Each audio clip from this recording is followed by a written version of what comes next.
On Linux Privilege, what's up for this one? So this room will explore the common Linux Privilege techniques. In order to do that, we need to do a few things first. Deploy the machine, which we've done. Connect to the OpenVPN, which we've done. We need to understand Privesc. So what is Privesc? At its core, privilege escalation involves going from a lower permission to a higher permission. More technically, it's the exploration of a vulnerability, design flaw, or a configuration oversight and an operating system or application to gain unauthorized access to resources that are usually restricted for the users. I'm going to turn my sound down because it's really loud in my ear.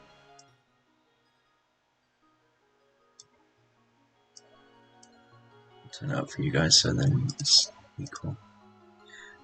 So why is this important? Rarely when doing a CTF or a real-world pen test you'll be able to gain a foothold that affords you the admin access. Privilege escalation is crucial because it lets you gain system admin level of access. This allows you to do many things, including reset passwords, bypass access controls to compromise protected data, edit the software configuration, enable persistence so that you can access the machine again later, change the privilege of users, get that cheeky root flag, as well as any other admin or super admin commands that you desire. So the privilege tree, we've got horizontal Privesc, which is horizontal, we become other users, then vertical Privesc, where we become the administrators. Horizontal Privesc is where you expand your reach over the compromised system, taking over a different user who has the same privilege level as you. For instance, the normal user hijacking of another normal user rather than elevating to super user. This allows you to inherit whatever files access that user has, who are used for gaining access to another normal user. This happens if you have an SUID file attached to their home directory, more on this later, which can then be used to get super user access. Vertical privilege escalation is where you attempt to gain higher privileges of access with an existing account that you have already compromised. For local privilege escalation attacks, this might mean hijacking an account with admin privileges or root. Cool. Right, enumeration. Powder of Cat says, "Thank you for the gifted sublottie. Folded hands. You're too kind." Folded hands. She is too kind. So what is LinEnum? LinEnum is a simple bash script that performs common commands related to privilege escalation, saves you time and allows you to put more effort into putting towards getting root. It is important to understand what commands LinEnum executes so that you can then manually enumerate privilege escalation. In a situation where you're unable to use LinuxEnum or other scripts in this room, we'll explain what LinEnum is showing and what commands can be used to replicate it. You can download a local copy of LinEnum from here. I think I need to do that. Lottie says, "You're very welcome."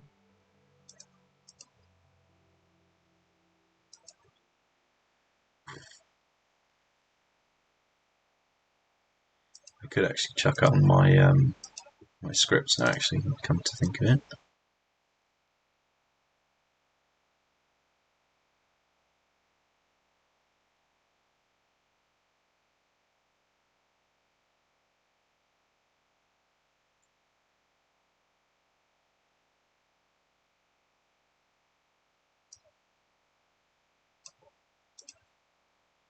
Why won't you sit nicely?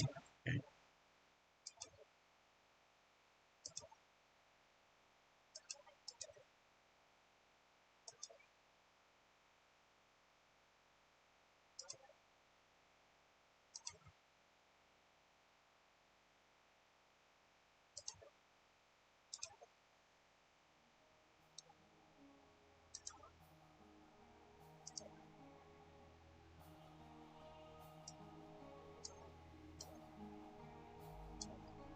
Right, what we should have in a second is the scripts done. Did it do it?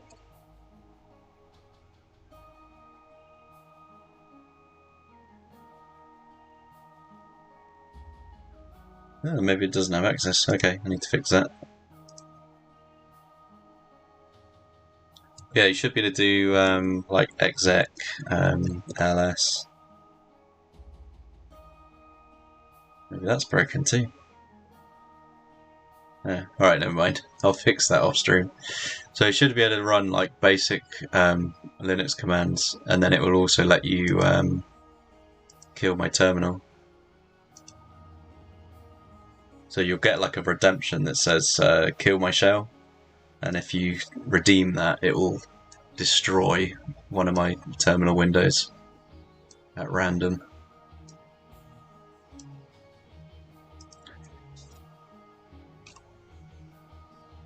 Alright, so let's get you.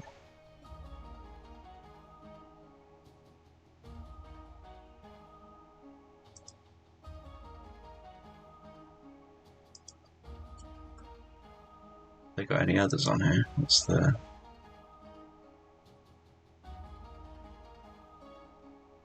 Just the shell and the breathing, okay.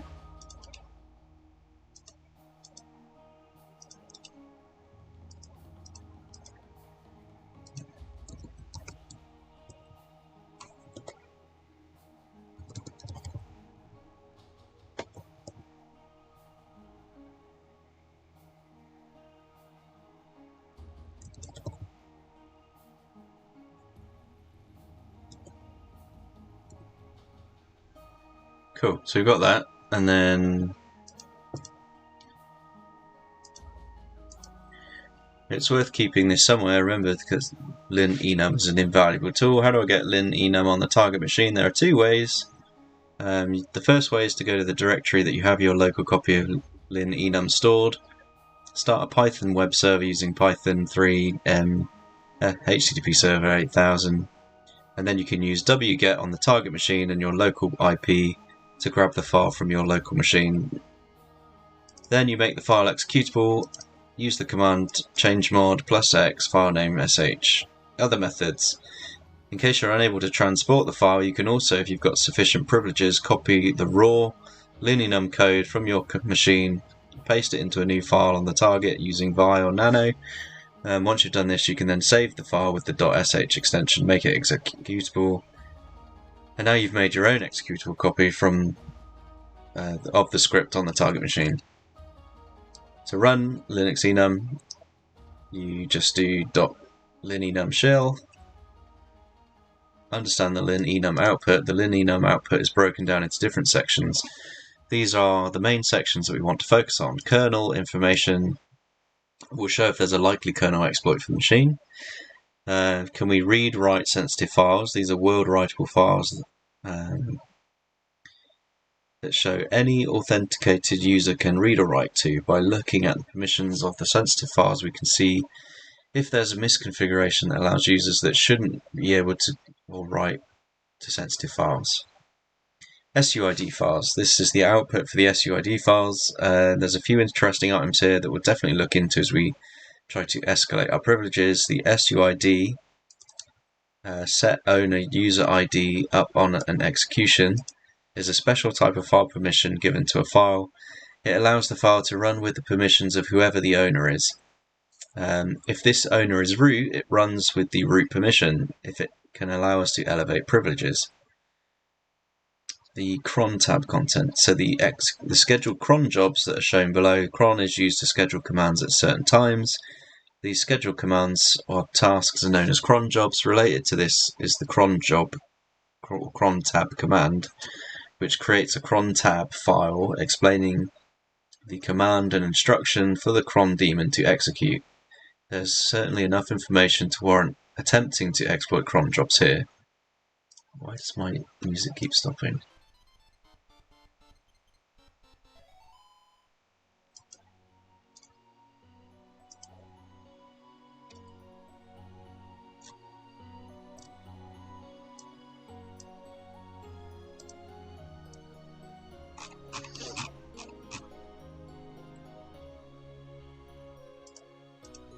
Fix that. So first let's SSH onto the target machine using the credential user3 password. So 3 at paste So it copies in all this garbage.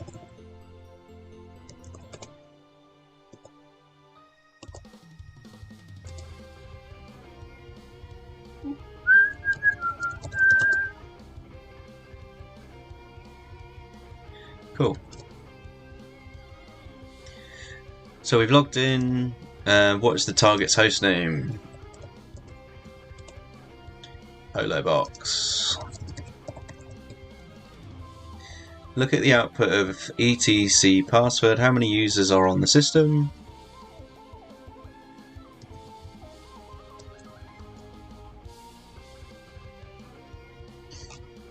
Oh, it'd be nice if we just counted the lines.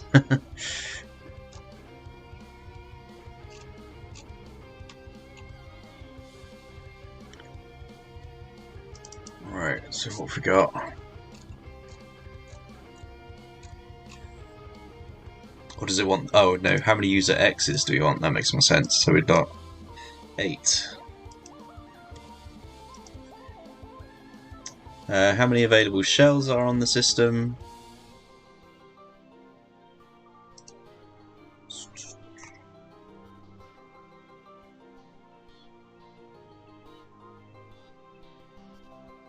Got bin bash.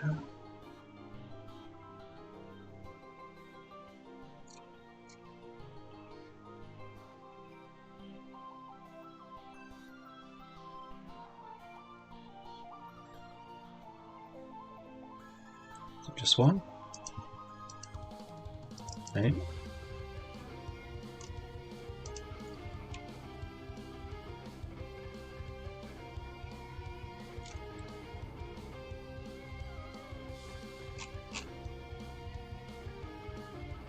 I don't know, how would I learn that? Total shells.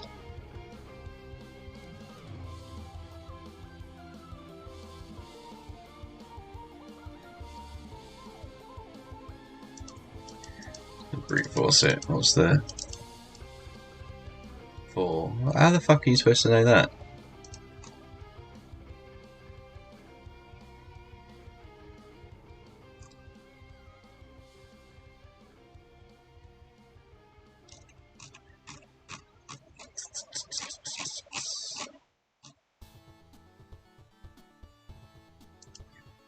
Does it tell us in if we do that?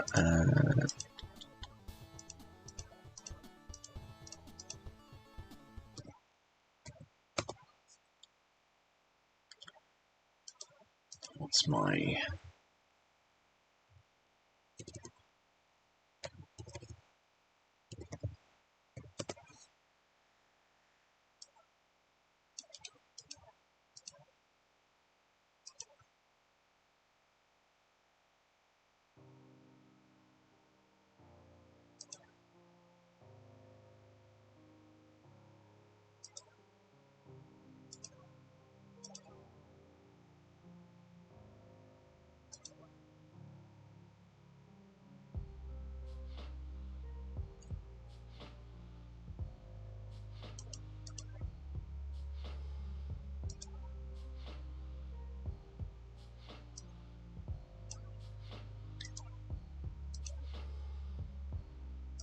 Let's go to the proper box.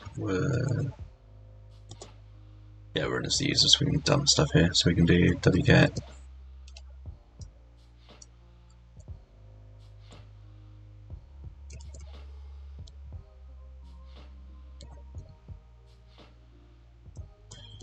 Then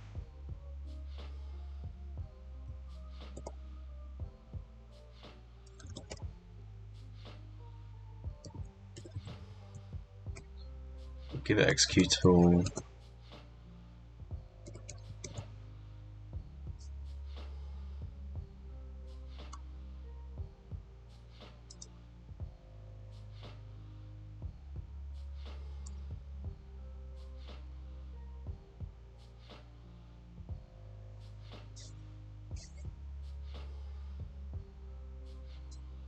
While it's doing that, let's see if I can just Google the answer.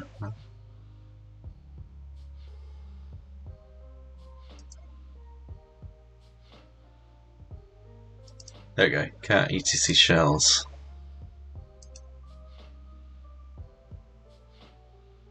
Scan complete. So if we do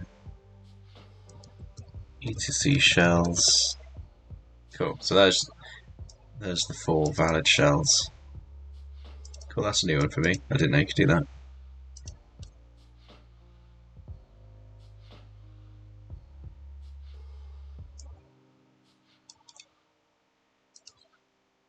That's going in my notes.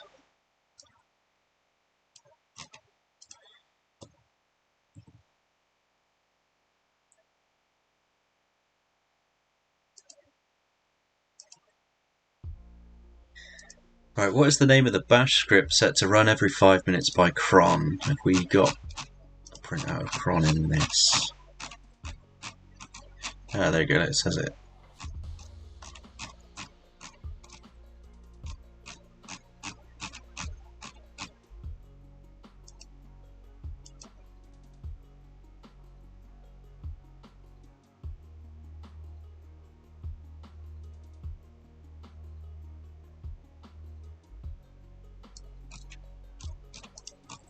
Here we go, cron tab contents. So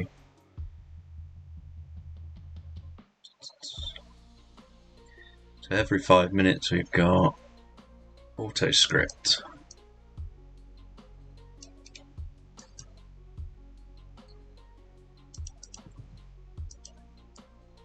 What critical file has had its permissions changed to allow some users to write to it?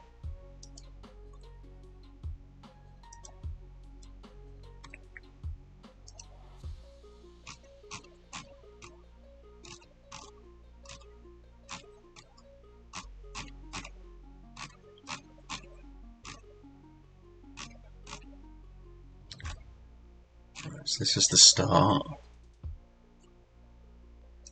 I'm just going to actually copy all of this. We'll save it to a file just in case I need it.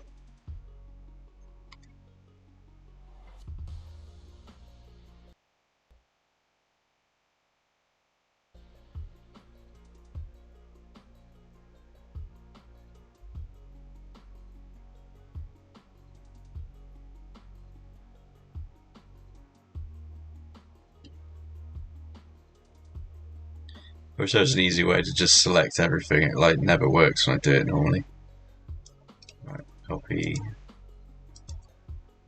File new, paste.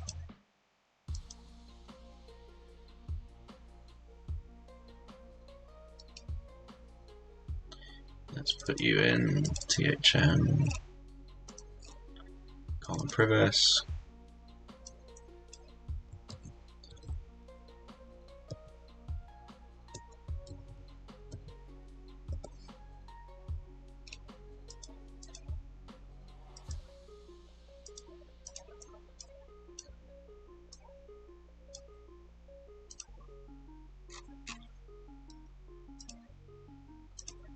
So we've got that.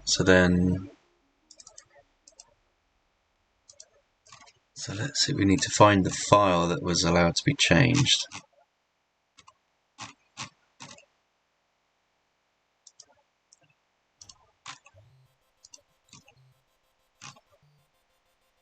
SUID files, read-write sensitive files. So we've probably got,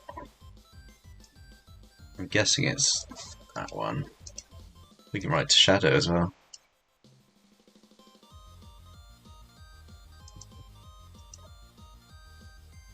Also, if we can write to passwords, bear in mind that the results of the enumeration stage as we continue to exploit the system. That's good, that's why I've saved it.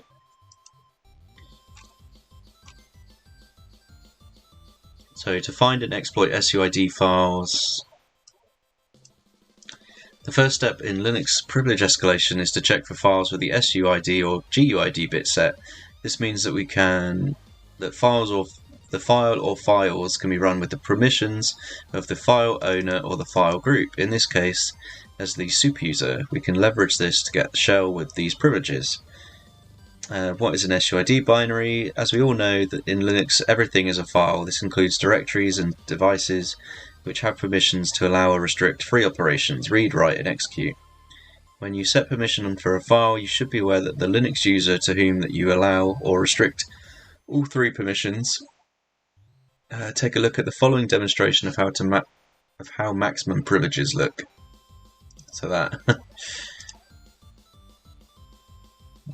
the maximum number of bits that can be used to set permissions for is 7.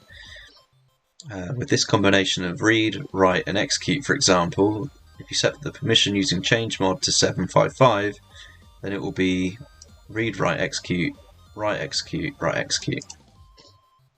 The special permission is given to each user that becomes SUID or GUID. When an extra bit 4 is set to the user, it becomes SUID. When the bit 2 is set to the group, it becomes the GSID. Therefore, the permissions to look for when looking for the SUID bit is RWS. GUID is, so this is the user group.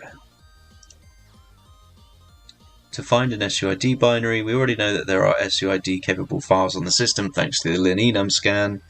However, if we want to do this manually, we can use the command find perm u = s type f2 dev null.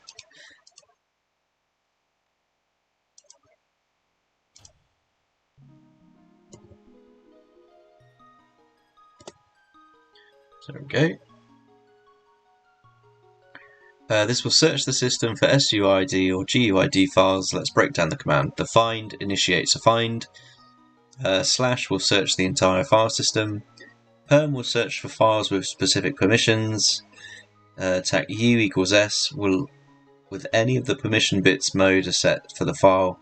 Symbolic modes are accepted in this form. Type f only looks for files.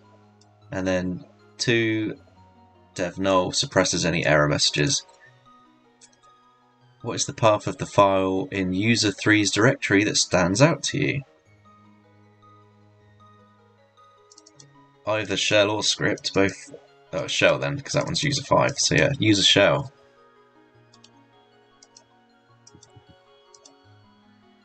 Now that we know that shell is an SUID bit, therefore running it will run the script as the root user. Let's run it.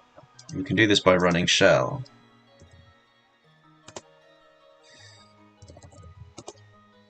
I'm in.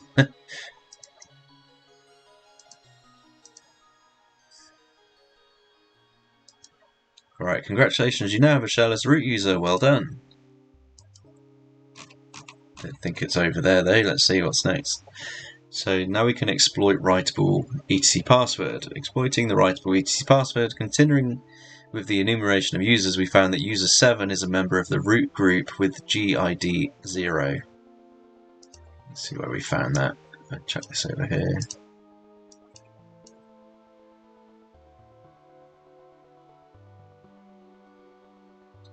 User 7. There we go. So in this case, user 7, GID root, and it's in group 0, so root. We already know that LinEnum scan that the password file is writable for the user, so from this observation we concluded that user 7 can edit the etc password file. Understanding etc password, the etc password file stores essential information which is required during logon. In other words, it stores the user account information. Because etc password is a plain text file, it contains a list of any system accounts, giving for each account some useful information like its user ID and group ID, home directory, shell, and more. The etc password file should have a general read permission as many command utilities use it to map user IDs to usernames. However, write access to the password should be limited to the superuser root account. When it doesn't, or a user has been erroneously added to a write aloud group, we have a vulnerability that can allow the creation of a root user that we can access. Understanding the etc password format. The etc password format contains one entry per line. I might as well just put it up.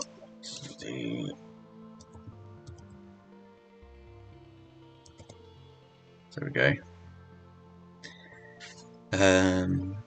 So one entry per line, each user count of the system. All fields are separated by a colon. The total of 7 fields as follows. So we have, where's the root one? Let's start at the top.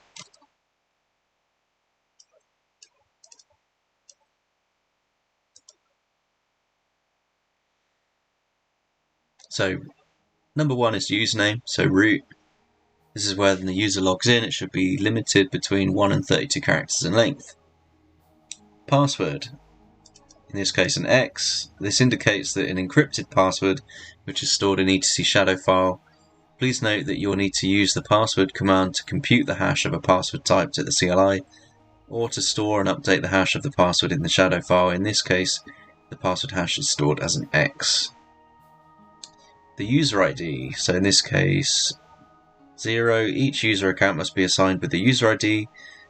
UID 0 is reserved for root, and UIDs 1 to 9 are reserved for other predefined accounts. Further, UID 100 to 99 or 999 are reserved by the system for administrative and system accounts or groups. The group ID, the primary group ID, stored in etc group file. The user ID info, so the comment field.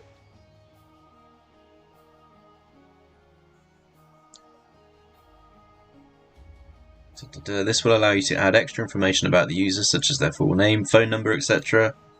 In this case, just says root. The home directory /root. This is the absolute path to the directory that the user that will be in when they log in. If this directory does not exist, then the user directory becomes just /. Command shell. This is the absolute path of the command or shell. Typically, this is a shell. Please note that if it doesn't have to be a shell. How to exploit a writable etc password. It's simple, really. You just have to have the file be writable. We can write a new line entry according to the above formula and create a new user. We add the password hash of our choice, set the UID, GID, and shell to root, allowing us to log in as our own root user account. So first, let's exit out of the room from our previous task using exit, then use SU to swap to 7. So we exit, now we're a user account. Then SU user 7. Use the password. I'll clear the screen so we've got it. Having read the information above, what direction privilege is this attack? That is horizontal.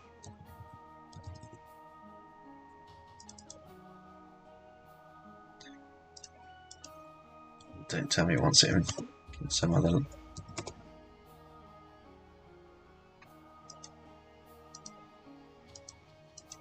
Or sideways, whatever fucking word it wants.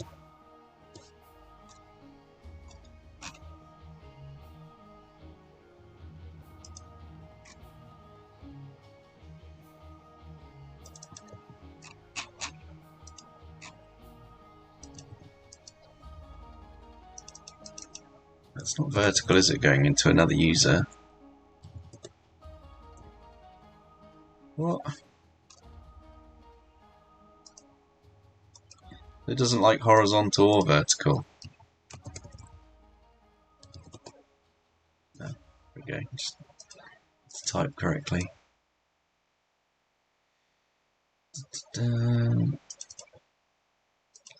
So I'm assuming because 7 has greater privileges, they're saying it's vertical.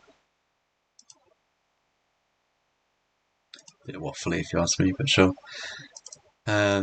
So before we add our new user, we first need to create a compliant password hash to add. We'll do this by using the command openSSL password1 salt password.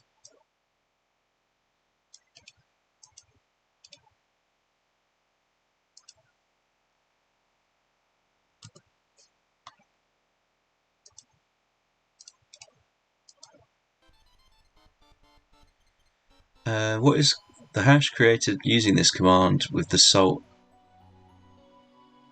So we need to set our salt to new and set our password to 123.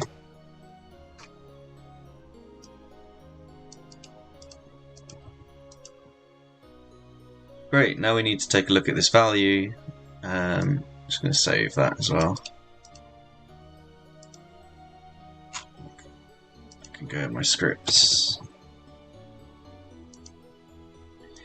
Now we need to take a look at the value and create a new user root account. What would the etc password entry look with the root user for the username new and the password hash we created before? So it'd be, let's just type it here, new hash. Oh shit.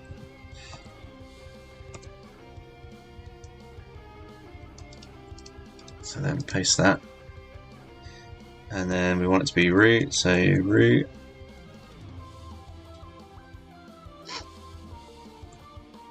root / root, and then bin bash. So it should be right. Let's see. Hey. Right, now that you've got everything you need, just add an entry to that line in the password file.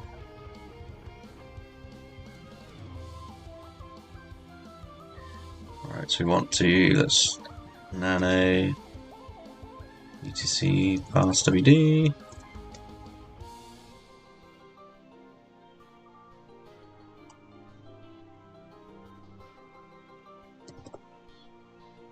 Cool. Now use SU to log in with the new account. 1, 2, 3. You are running in superuser mode. Be very careful.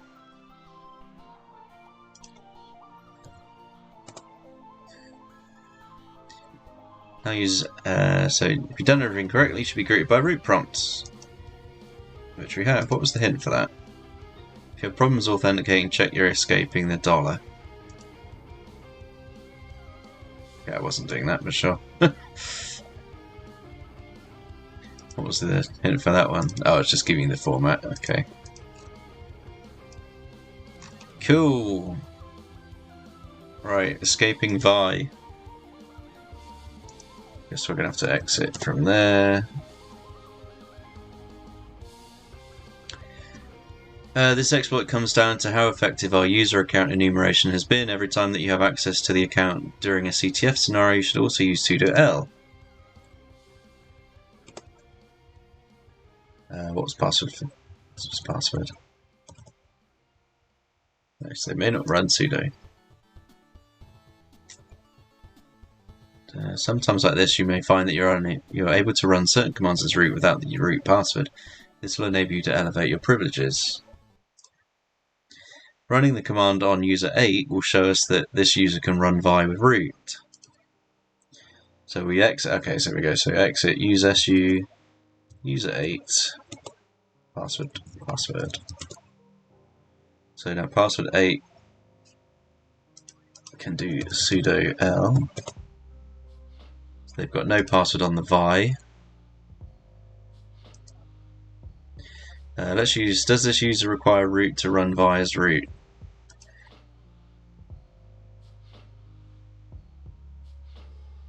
What?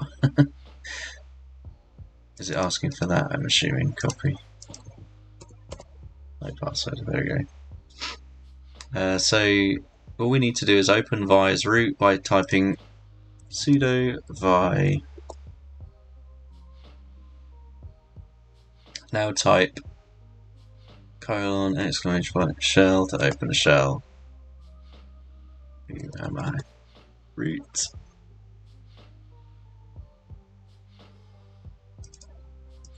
Quite like that. Let's save that as well.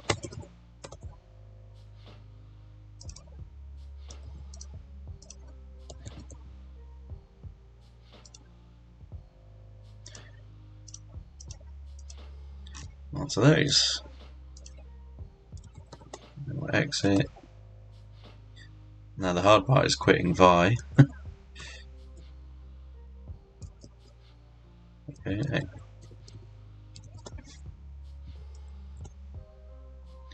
Right, exploiting cron tab. The cron daemon is a long-running process that executes commands at specific dates and times. You can use this to schedule activities either as a one-time event or as a recurring task. You can create the cron tab file containing commands and instructions for the cron daemon to execute. To view the cron tabs, use the command cat etc cron tab.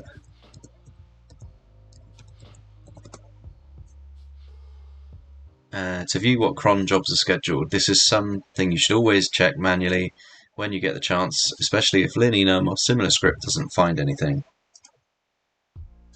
The format of a cron job. So cron jobs exist in a certain format. Being able to read the format is important if you want to exploit a cron job. The first is the ID. Should probably, let's see if I can zoom this out. There's an edit zoom out. There we go. We'll try to render it nicely. Still not nice. Right, we'll zoom back in and just do it full screen. That's better. So we've got the ID, the minute and the hour that it runs.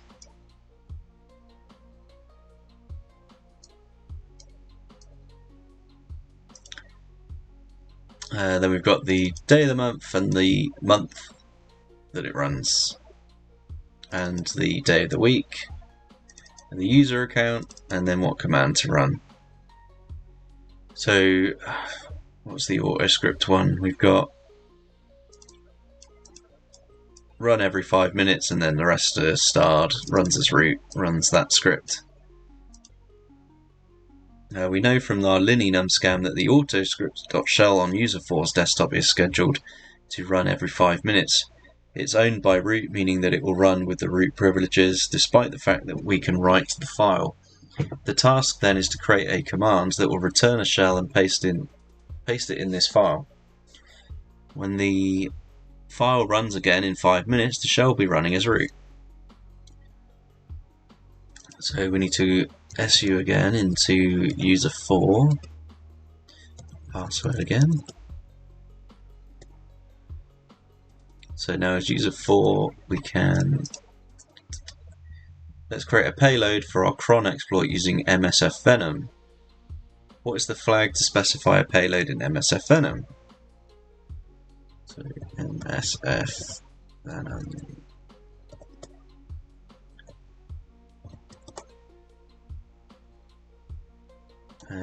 Oh wait, shit, it's got to do that on my box. So that's new bot. MSF Venom dash.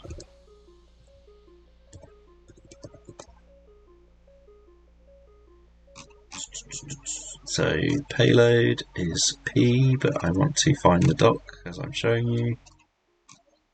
There we go, P.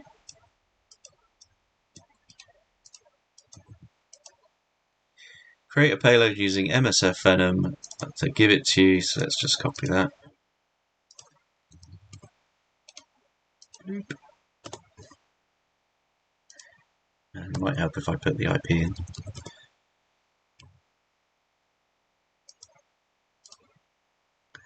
So local IP, let's grab that as well. So config tons 0.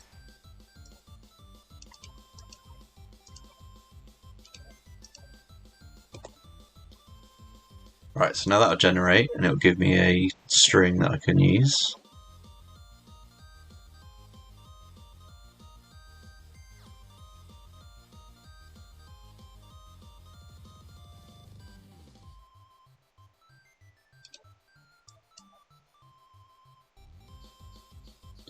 Rename my tab. So there we go. So no architecture was selected, but it doesn't matter. So we just do copy that.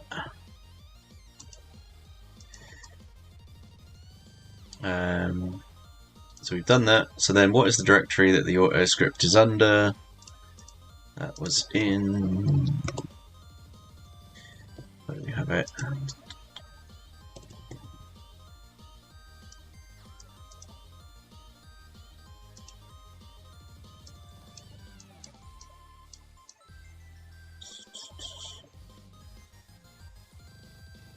Where are my cron tabs?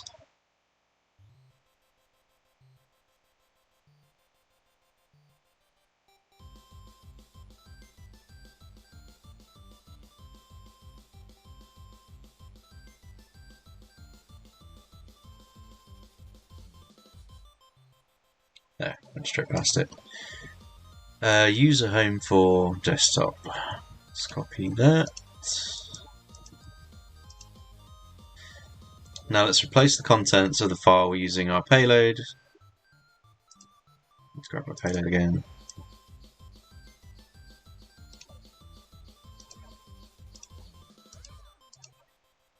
So here we go, let's just go into home, user for desktop. Alright, now it's going to want me to echo in that, and we're going to append it to autoscript shell. Done. So then after copying the code into autoscript, we wait for the cron to execute. We have to start a new listener. Let's do it here. So netcat listen on port 8888, and we sit and wait.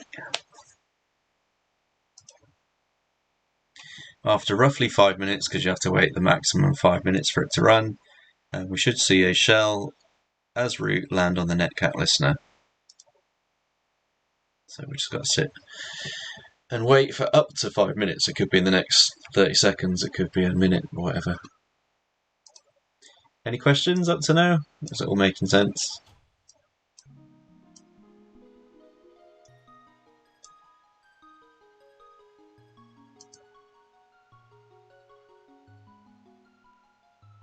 Has Theo come back yet? Will we see if he's online?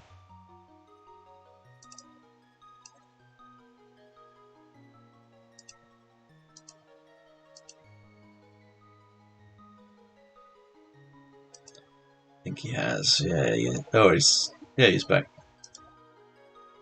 Cool. So let's get this room done once this is fired up, and we'll go raiding back. He's doing ChatGPT stuff.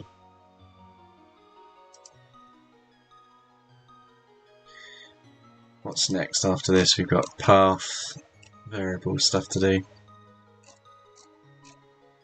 And then nothing else. Cool, so nearly done.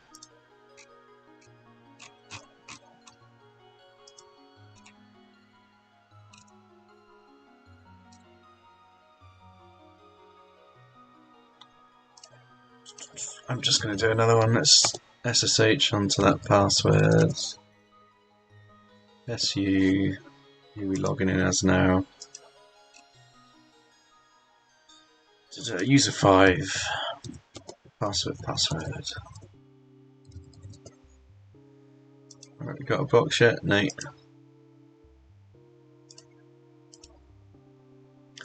Right, so let's just carry on. I'll check that later. So, exploiting the path variable. What is path? Path is an environmental variable in Linux and Unix-like operating systems which specifies the directory that holds the executable program. When the user runs any command in the terminal, it searches for the executable file with the help of the path variable. In response to commands executed as a user, it's very simple to view the path. You just type echo path, and look, and there's the path. How does this let us escalate privileges? Well, we'll say an SUID binary. Say we have an SUID binary running it, we can see that it's calling the system shell to do a basic process like list processes with PS. Unlike in our previous SUID example, in this situation we can't exploit it by supplying an argument for command injection. So what can we try to do to exploit this? We can rewrite the path variable to a location of our choosing so that when the SUID binary calls the system shell to run an executable, it will run the one that we've written instead of the normal one. As with any SUID file, it will run this command with the same privileges as the owner of the SUID file. So if you create the file, give it root as the owner. Using the method, we can run whatever commands we like as root. Going back to the local SSH session, we got the netcat root session. You can close that now. There we go, it's just come in. So who am I? Root. So let's close that. Then we can SU into user 5, go to users 5's home directory,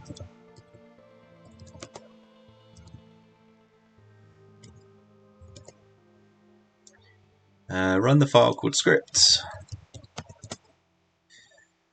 What command do you think that it's executing? Probably ls. Incorrect. Now that we know that what command it's trying to imitate, let's try to change the directory to temp.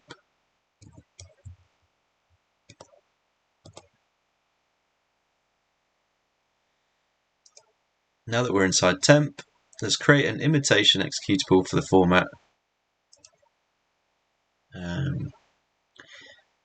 The format for what we want to do is called echo whatever command we want, run the name of the executable that we're imitating.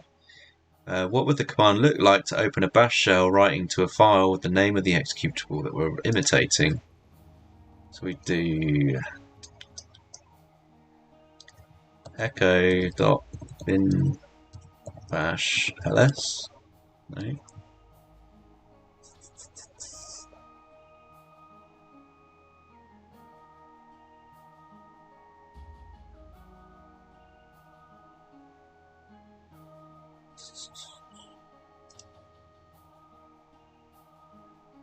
Looks like that.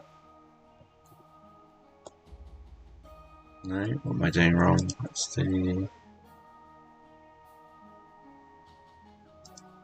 That's what I'm doing. Why does what's it got extra shit on there? Oh, it wants fucking quotes, doesn't it? That's what it's moaning about. Yay, there we go. Great, now that we've made our imitation, we need to make an executable. What command do we execute to do this?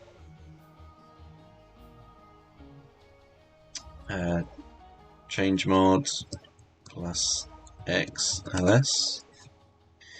Now we need to change the path variable. I guess we're supposed to be doing this, so we should probably do paste.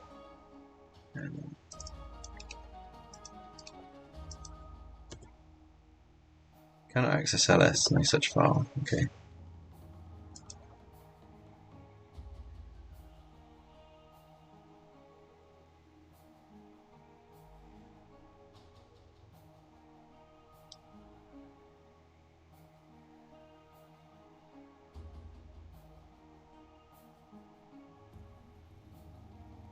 Now that we need to change the path variable so it points to the directory that we have our imitation ls stored, we need to do this using the command export path temp path.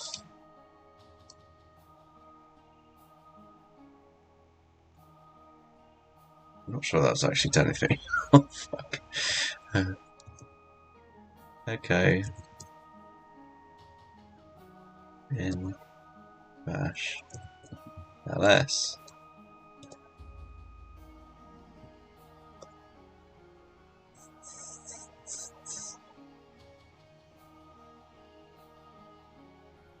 I think that should actually be like that, shouldn't it?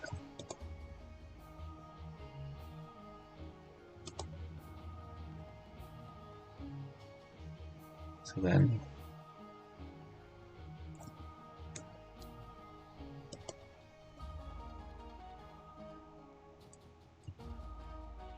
let me do the export.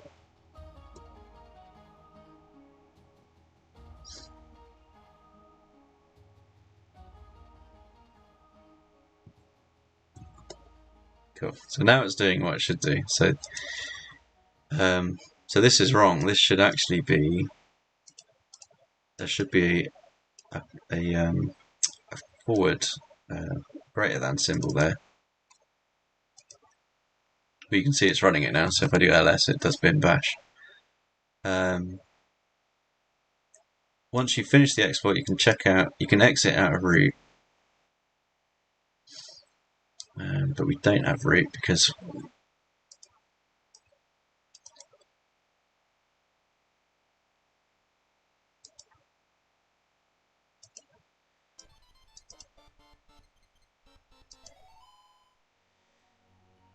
use bin ls to do the actual ls.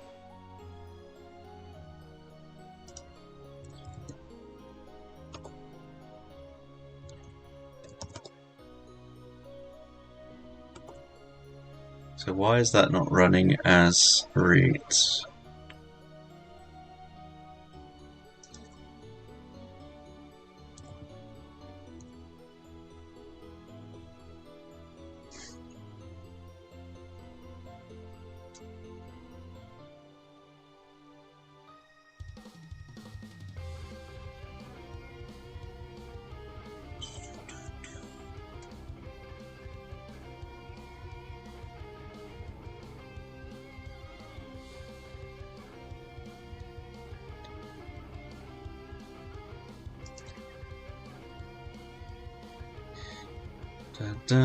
Oh, because we haven't run it as the root bash. Okay, so we need to go back into users home. So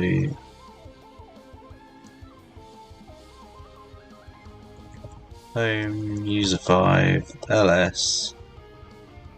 We can't do ls because I've broken it. So now we can do scripts, and now we're root because it's done ls. I guess ls still won't work, will it? So who am I? There's root.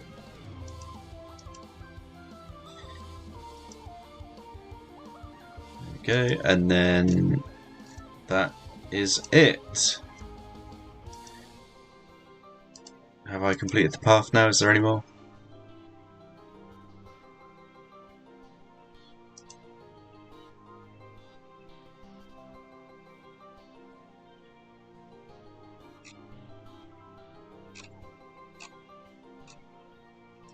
Complete beginner is done. I can download my cert now. Again. Alright, so yeah, we're done with complete beginner. We will raid Theo back. So raid Theo. And thank you all the follows that we've had so far. Thank you Lottie for the 5 gift subs. And I'm going to join you in Theo's room because I'm a mod, so I'm going to make sure that you're all being good and not posting horrible swear words. So yeah, we'll see you in Theo's chat. Thank you again for joining. I'll do some more at some point. Yeah, see you in Theo's room. Thanks a lot. Bye bye.